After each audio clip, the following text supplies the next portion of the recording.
This is the Sales Playbook Podcast. I'm Dave Panozzo. We're going to talk about sales. Sales is something that is very near and dear to me. I got into sales in 1993. And since then, I have learned so much over the years. And sales is something that is a unique trade that a lot of people don't know about. Sales is all ages. As long as you can walk and talk, you can always do sales. Whether you're young, whether you're old, it doesn't matter. Even if you're just starting out, sales is something that makes the world go around. There is no ceiling on how much money you can make in sales, and I want to unlock that on this podcast. So stay tuned. All right, here we are again at the Sales Playbook Podcast. I got a great guest for you today, Joey Battista. What's up, dude? buddy?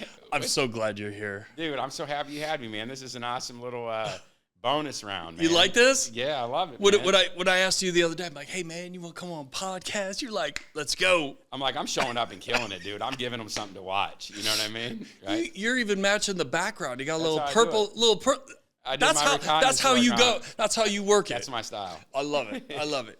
So I want to give the audience a little background on how we met, and then what the common denominator is, and then we're gonna let it rip. Sounds like good. I say we go unplugged here. Okay. Let's do it. Because again, I think this is what people want to hear is the real stuff. We're not gonna candy coat this. We're not gonna, play it safe. Let's just let it rip. Okay. So you want to ruffle some feathers, make them feel a little bit uncomfortable? I think we should. Just a little smidge in there. You know what I mean? Just give a little peek behind the curtain, right? Well, just a little peeky. Yeah. So we got introduced at an Andy Elliott event. Mm-hmm. Let's talk about that. Because I got connected with those guys probably about a year or so ago. My life's completely changed. Different mindset for sure. Trying to keep it right and tight in my old age. Dude, you're killing it. Thank you. And every time I see you, I'm like, damn, that guy looks good. Come on, man. Come on. We got. I just want to reach over. And so now here we are, talking. I want fill our audience in a little bit about how you came in and how we met, and we'll take it from there. So I'll start with my relationship with Andy, like how that started off. Yeah. Do you want to do that, and then how we met from there? Why not? Okay. So basically, it was December of 23.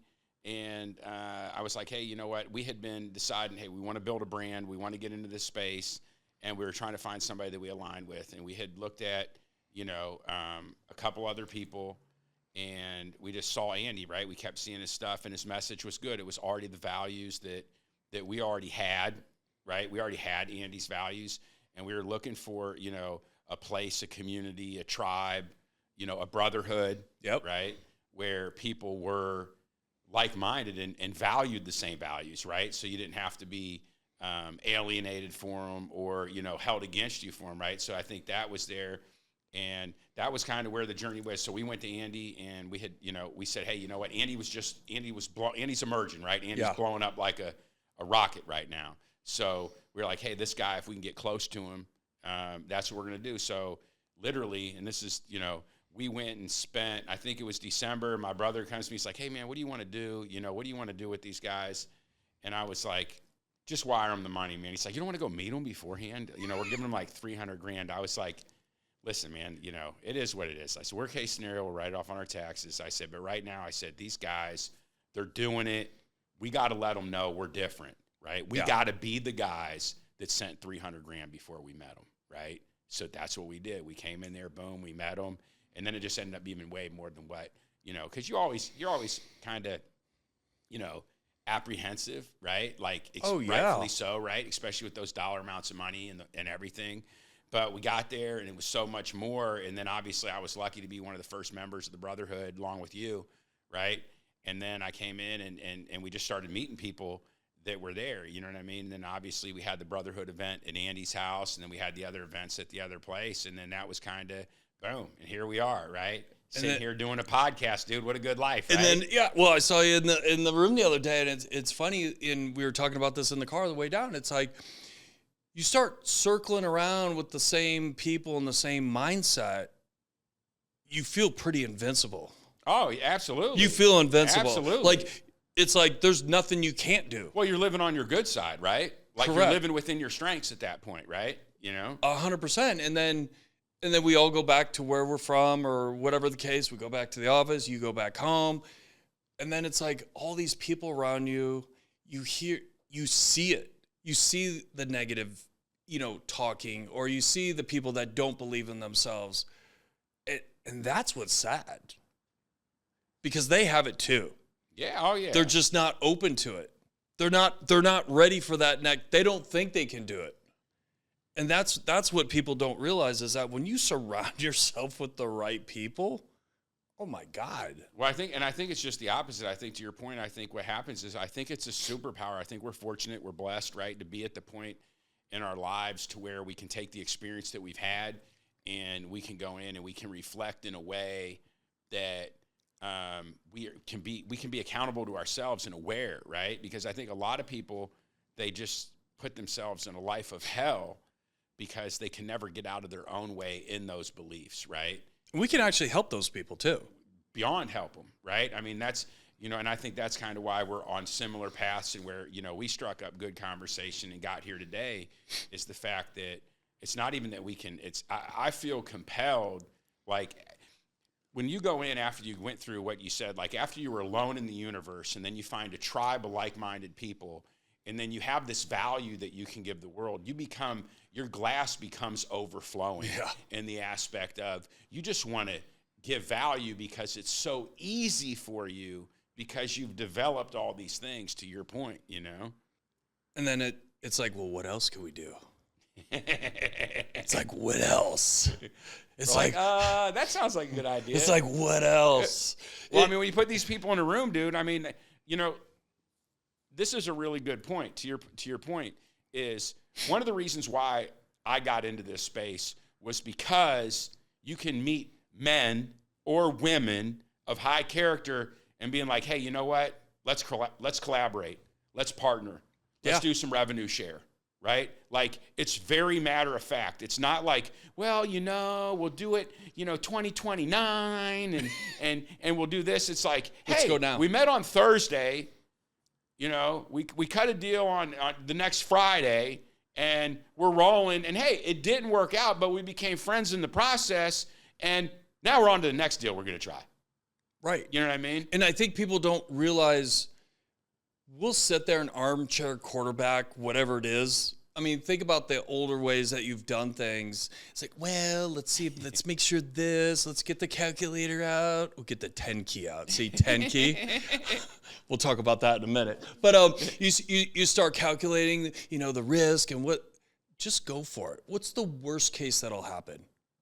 You spend some money, it doesn't work out, no one's going to die. You just do it. Check this out. Now, last week I was introduced to this young kid. 22 years old, working in Texas. He's looking for a new career start. He's looking to be a part of something that we can build. I had a conversation with him. It lasted about 45 minutes. At about 42 minutes, I Venmo'd him money for an airplane ticket. He came out the next day. 22 years old. We worked all week together just as a little test run. He actually left a couple days early to fly back this morning, and he's already driving out here from Texas. That's speed. Real nice young man. I met him the other God. day. Yeah, really nice young man. But you know what? Can I tell you something? When people come in and they talk about, millennial or whatever title you want to give anybody, I can tell you this right now. This is what I believe, right? And this is where the opportunity lies for guys like you and me, right? I believe that we have the what is entrepreneurship, right? Entrepreneur is about making money, a lot of money on your terms. Yep. You pave your own way.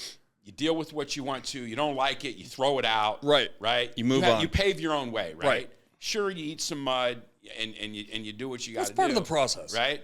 But people are saying everything, but the entrepreneurs today are the best entrepreneurs that ever lived in the world thus far, and let me tell you why.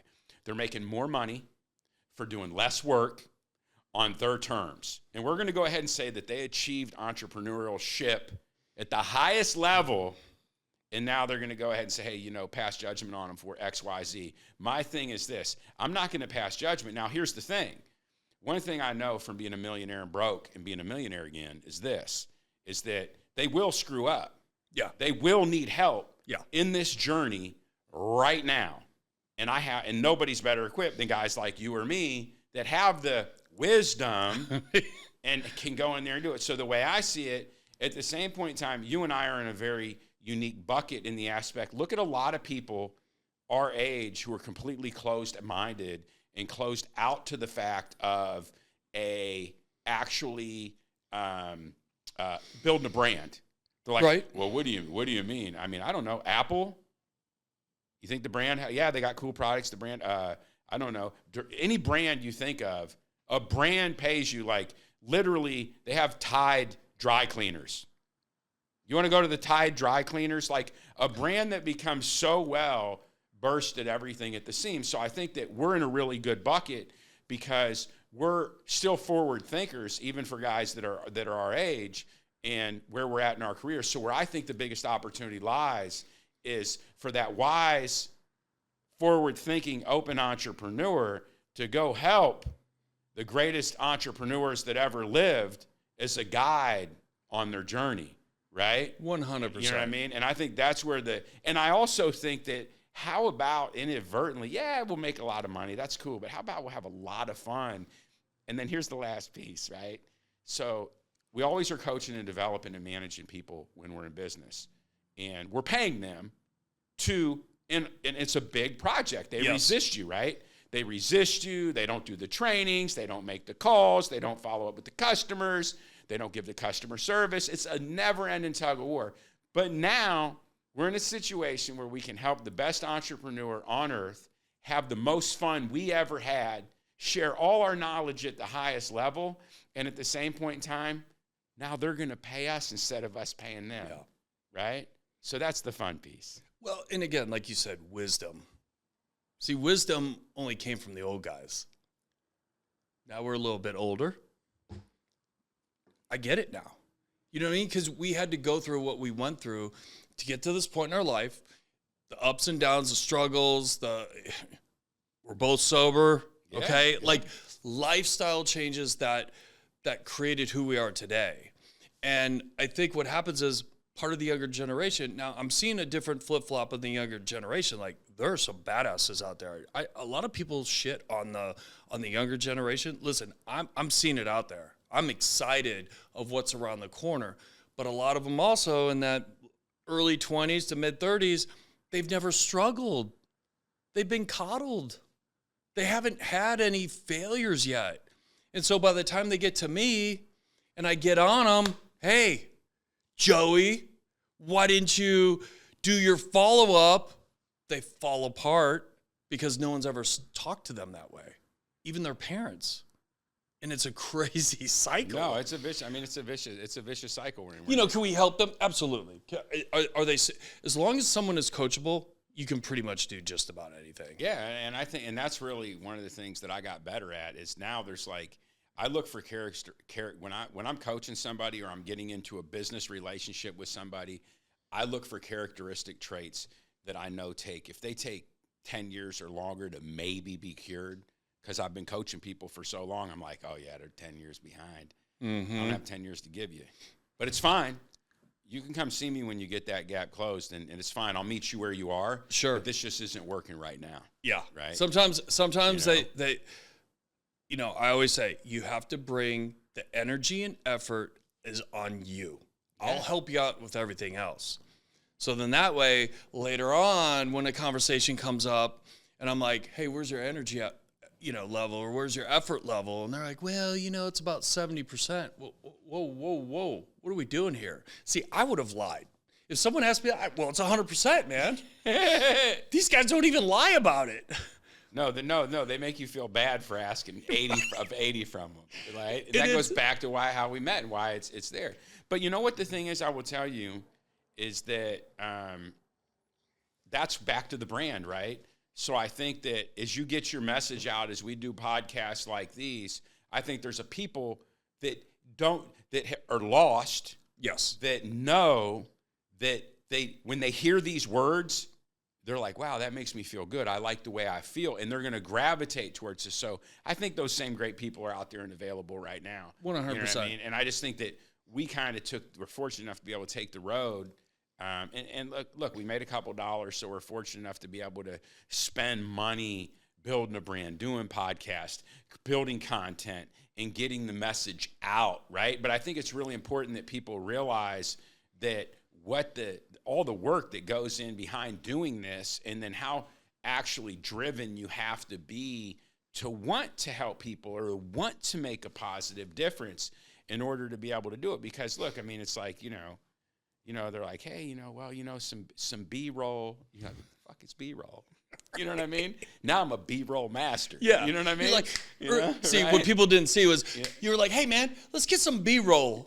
Yeah, you're like, come on, man, we need to get our stories together for the day, man. You know what I mean, right? Well, see, and what people have to realize is that when you transform, it's a process. Transforming is a process that takes time. It can go fast, it can go slow. It just depends on where you're at and how much bandwidth you can take. Because I'm sure the last couple of days, you with what you've been doing, it's like, well, and you're going through that process. Yeah, and it has been. It's been a journey. But the thing is, I'm like a, and you were great. Just to be, very honest, you're a great source of inspiration for me, because when I came in and I saw what you were doing, I doubled my expectation, right? My standard doubled, right? As soon as I had one conversation, just from the conversation, one conversation, I was like, see how it works? Just like that. So to your point, it can be really dreary and it can be a long thing and it can take a long time, but there's things that we can do, and then there's choices that we can make. I made a choice to come out here. You made a choice to go put that extra work in that day. Yeah. And then inadvertently, the universe rewarded us either which way for here we are now, right? We got that extra work in, right? So the thing is, and yes, to your point, it's been fun, man. It's been fun. It's a lot of fun. I mean, it's a lot of fun, and it's, to your point, it's like, dude, we're growing and expanding. Like, I don't even know, like, okay, we had the greatest entrepreneur that's ever lived, right? What about right now? We're probably the greatest humans of our age that have ever changed, learned, and developed new skills, right? 100%. Right? So people our age, and that's the thing. So like, nobody's ever developed and grew at this level before. Never. It wasn't even talked about. No. You would get one skill. Your dad would teach you a skill, and you would do that skill until you turned around and taught it to your kids. That's the way life was for hundreds of years before our generation. In our generation now, skills you learned or your dad did are now obsolete. Correct. It's happening. Correct. Right? So the greatest skill that you can have is the ability to learn. So when you want to be a good father, good leader, good member of your community, the greatest contribution you can make is show your willingness to be pliable and to be coachable and willingness to learn. Skill set is key. Patrick Bet-David said it best. It used to be you needed to pick up at least one skill set a year to be relevant in your job, okay, in whatever it is that you did. They're now saying that over the course of the next 18 months, in order to be relevant in what you do, you're going to need 15 to 18 new skill sets. Think about it. Think how fast everything is moving. It's just boom, boom, boom. Well, it's a great thing, man. It's not technology. Think about technology. There's at least one new skill set of technology we could pick up. I mean, think about when there's a new update on a phone or something and it changes how everyone gets so spun out. That's just a minor little tweak. So imagine if you applied yourself to a point to where, like right now, and the audience doesn't know everything that we have going on behind the scenes, but we're getting into an industry of coaching and training that we're learning a new skill set. Like every day, there's something new. Well, we're learning how we have the skill of coaching, but we're learning how to convey the message, right? And how to best, like, you're learning how to take what you have and put it on a platform to sell it. Right. Really and truly, and to bring value and give it, to give more than you take. Right? But think about your mind. It's like I'm going back in time going, oh yeah, I remember when I started a new job or did something new. I remember, how the mind gets a little like bogged down because your capacity is only so limited. And I was telling you, man, last couple of nights, I'm just coming home, literally taking my clothes off, jumping in bed. Well, and I came in and my wife, me and my wife were having a conversation, and she was like, I said, do you know what it takes? I said, listen, if you ever are forced to understand, I'd always share, my thing is this, I always share lessons that are maybe like we were talking about how you raise your daughters earlier, right? Yeah. And it's the same thing. I'm always going to my wife and I'm giving her the blunt, brutal, ugly truth, right? Because in the event of my absence, how can she conduct and move on, right? And survive, right? With somebody with money and means and influence, how can you survive in that world without getting ate up and chewed out and spit out, right? And so we're going in there and we're talking and, I, like you said, grinding it out and, learning new skills. And I'm like, I got punched in the face here, punched in the face here, punched in the face here, punched in the face here, punched in the face here, punched in the face here. I said, do you know what it takes? Like when you go in and see me sitting still, not doing nothing, thinking, and you think I'm doing nothing, do you understand what it takes to go get through that? I said, but let me share the most important lesson in all of everything that I said. I'm not telling you this to feel sorry for me. I'm telling you this so that you can learn that I know the process, right? And the process says the fucking dam is about to break, right? Because when all these things become tedious and exhaustive and hard and ugly, that's right. You're like, oh, but it doesn't even feel bad no more, dude. Like when you know the game, and that goes back to that thing. When you know the game, you're just like, it's not necessarily fun to be in that moment, but what is fun is knowing that the moment's coming that you actually did it and got over it, right? You're like, wow, I did it. I'm proud of me, right? I'm proud of me. It's funny you bring that up about your wife because my wife and I, we have a big office, and so we're in there together. I mean, shit, some guys would be like, how the hell are you with I'm with my wife for 22 hours a day, okay? 2 of them, I'm off running around doing my thing, but for the most part, I'm with my wife probably 20 to 24 hours a day. And the other day, I was like, I took my glasses off. I'm like, going, God. She goes, are you all right? I go, yeah. And I looked at her, I go, we're getting real close to a massive breakthrough. And it's like this, like, almost like in the movies where the villain, is like, just some psycho smile. And she goes, feels so damn good. She goes, I love you. No, and I'm really fortunate. My wife is absolutely amazing. I'm really fortunate to have her, right?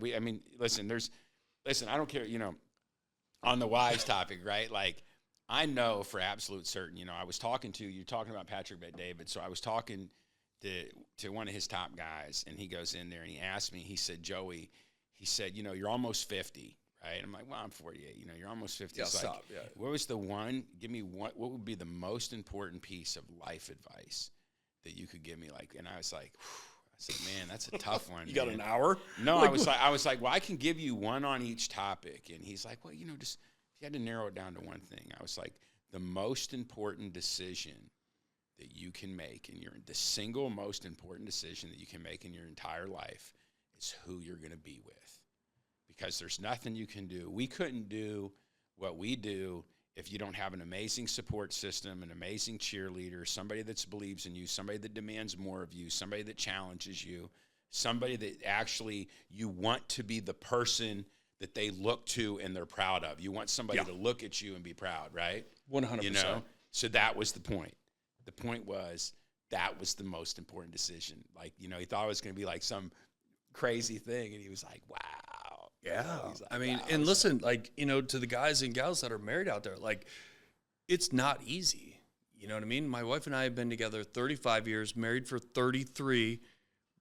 We have 2 beautiful daughters. We got a 3rd grandchild on the way. Like, life is, like, amazing, right? And people may look at us and be like, oh, my God, you're so lucky. No, we ate buckets of shit. Like, we almost got divorced. My addiction, alcoholism, losing everything in 2008. Like, you want to talk about stress testing a relationship? Like they say, for better or worse. And again, we've been through some really hard things, but now we have the skill set to be able to handle this and be able to communicate, because you have to be able to communicate at a high level and not hold back. And, we used to hold back at the beginning, okay? We used to, I don't want to hurt his feelings, or I don't want to piss her off, or whatever the case may be. And this is some paid advice that I'm about to give you guys, okay? When we were talking to a counselor, she goes, where did you guys get your skill set for what it's like to be a husband and wife? My parents. And she's like, my parents? Were they perfect? No. We brought a lot of that into our relationship, thinking that that's what you do as a married couple, and that they got it all wrong. And so we dragged that into our relationship, 16 years into our marriage. Well, thank God we got it figured out, because we're still together. And I think that that's the part where people have to realize that it's work. It's work. And everything, hey, what gets measured gets managed, and what gets managed gets improved, right? It's the same thing, right? Whatever you give focus to. It's funny, I was, and we can go on about this forever, but last night I told my wife, I said, you know what? I said, I realized, because I've been going, but I spend I spend all my extra time with my wife. That's what I prefer to do. That's what I do with my family, whatever. And I said to her, you know what? We need to make sure that it's not about we don't want to spend, because we're traveling, I can tell she's getting fatigued. I'm like, it's not about the quantity right now. It's about the quality of the time, right? You know what I mean? And that's the moments. It's the moments, right? It's weird. Like I heard that a few years back, and it's like, and everyone's heard that, you only have 18 summers with your kid and all this crazy shit. Well, that is so depressing, man. But it's true. I look back now going, man, I really miss that. But now I can reflect back and go, oh, there's these moments in time, that you get to savor. It's not, oh, hey, honey, we're putting 2 hours on the calendar for quality time. When you have to force quality time, come on. It needs to be natural. If it's a moment, if it's just sitting there watching a sunset, if it's going for a walk around the block when it's a little cooler out, because it's hot as shit right now in Arizona. But, it's one of those things where it's the moment. Everyone wants to... Collection of moments, man. Yeah, that's really what it comes down to. Yeah. And if you look at life like that, oh my God, it's so much more simpler. It gets a lot easier, right? All right, let's go to. You want to go down a little bit of the car business? Absolutely. So I got in the car business in 1993 when you could still smoke in the sales tower. I remember going out with a Foursquare with a burn mark on my Foursquare. Okay, crazy business, but I am so grateful for it, because it taught me a lot about sales. Oh, dude, there's nothing better than the car business. Listen, I can't tell. Listen, real estate guy, car guys do it better. Car people do it better. Every single car person that I've ever seen take the skill set and go into other businesses.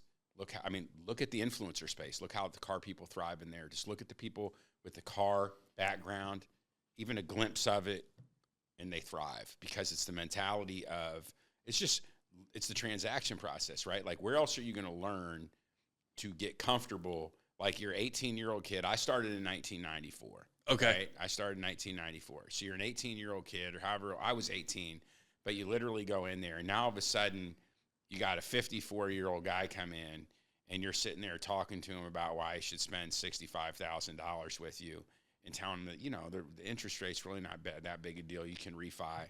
When you're like, how am I talking to a guy 3 times my age, talking to him about when he needs to refi? And I didn't even know the word refi 6 months ago. Correct. Right? You know what I mean? That word track that you just... Right. I think it sounds cool when I say it, so I'm just going to say it.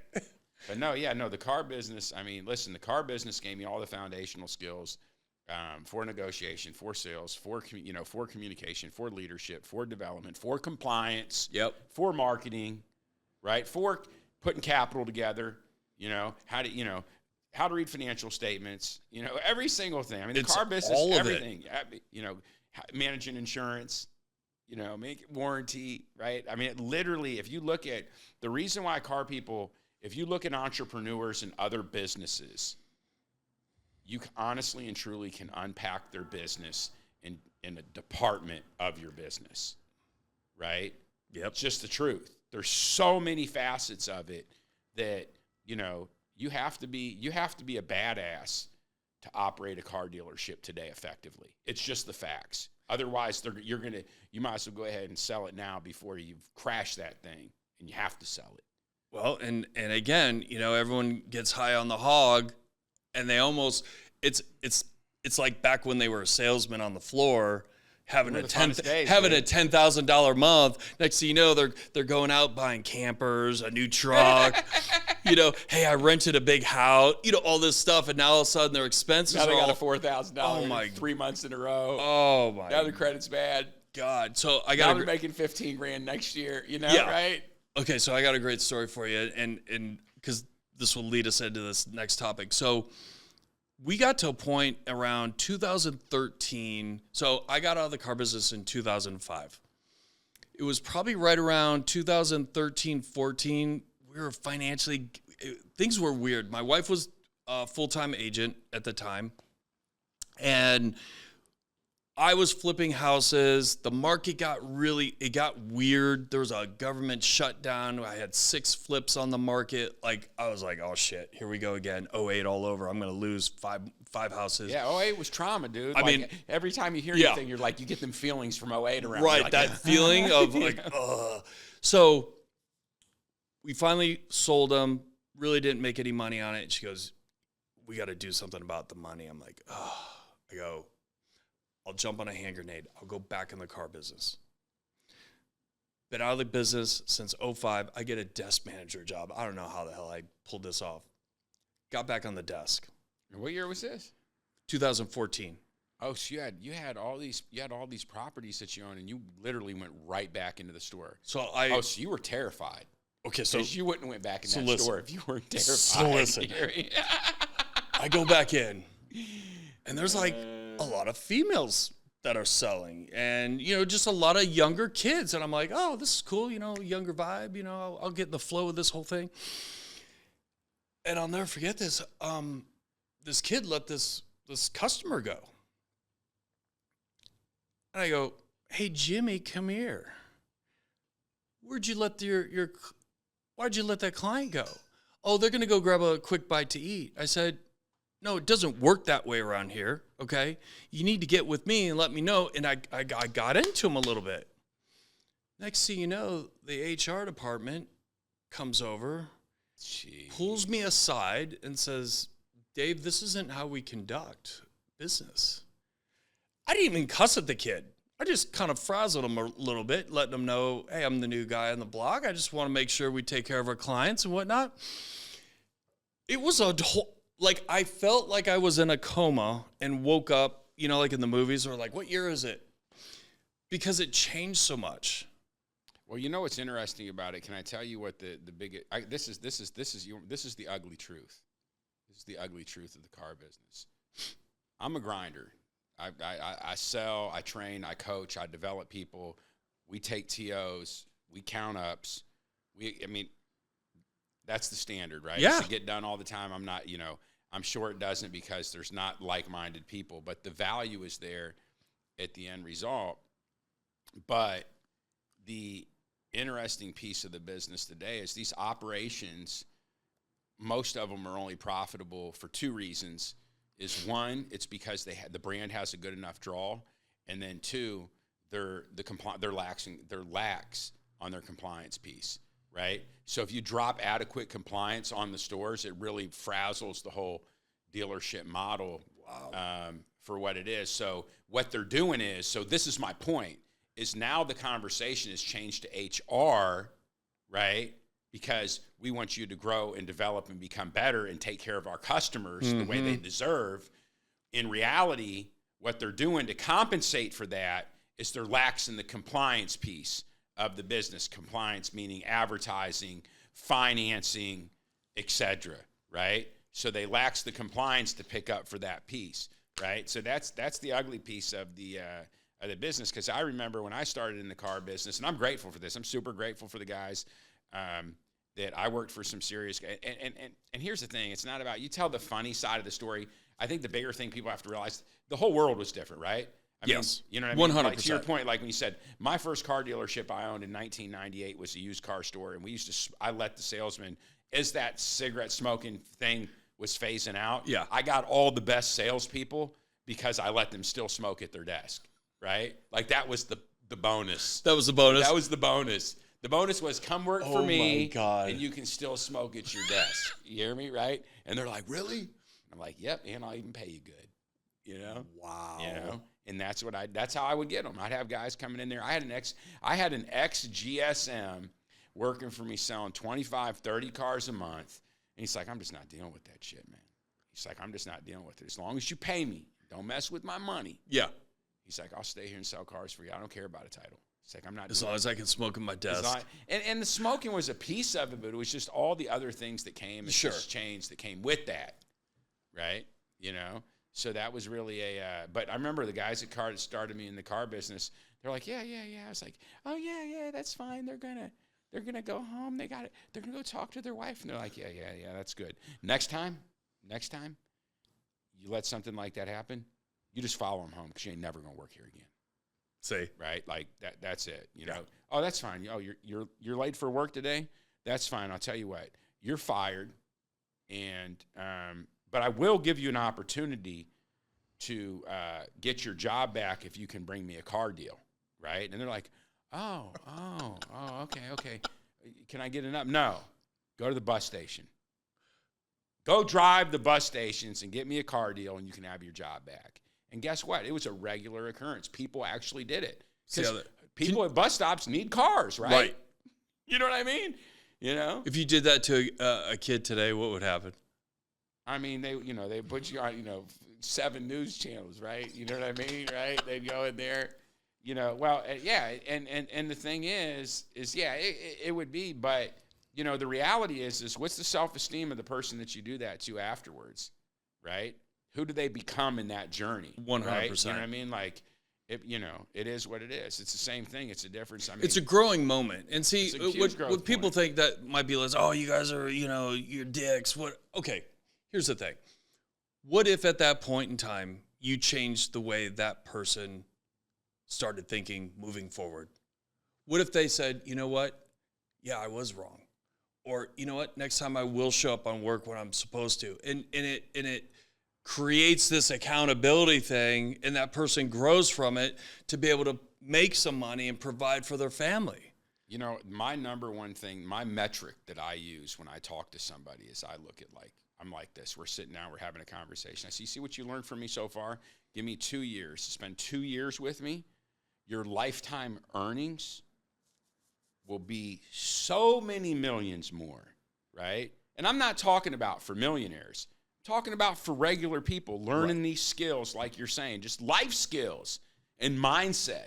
Like, how can I become a beast in my own mind to where we don't go out, oh, it's raining today, I'm not going to go to work, right? No, it's just raining. We're going to put on a raincoat, put on a hat. The true buyers come out when it rains. Come on, baby. Right. Right. Oh, that's awesome.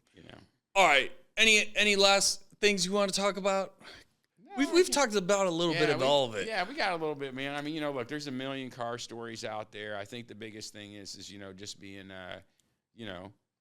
called to a higher purpose, man. That's what it is right now. That's what we're doing, right? We're called to a higher purpose, and I think we're really fortunate in the fact that we get to live it, dude. Like, it's so awesome, right, that we get to do what we're doing right now. Well, we're going to do this again a year from now.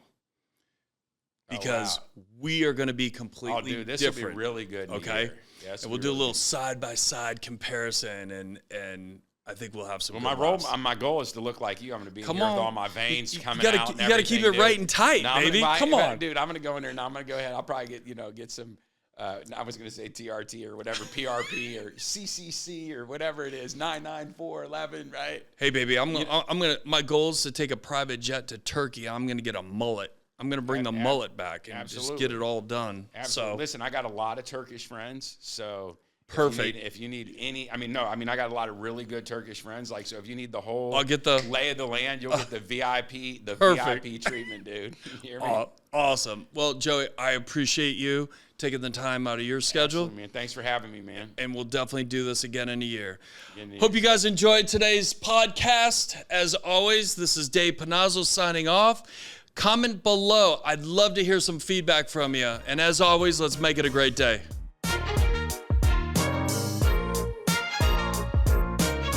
This is the Sales Playbook Podcast. I'm Dave Panozzo. We're going to talk about sales. Sales is something that is very near and dear to me.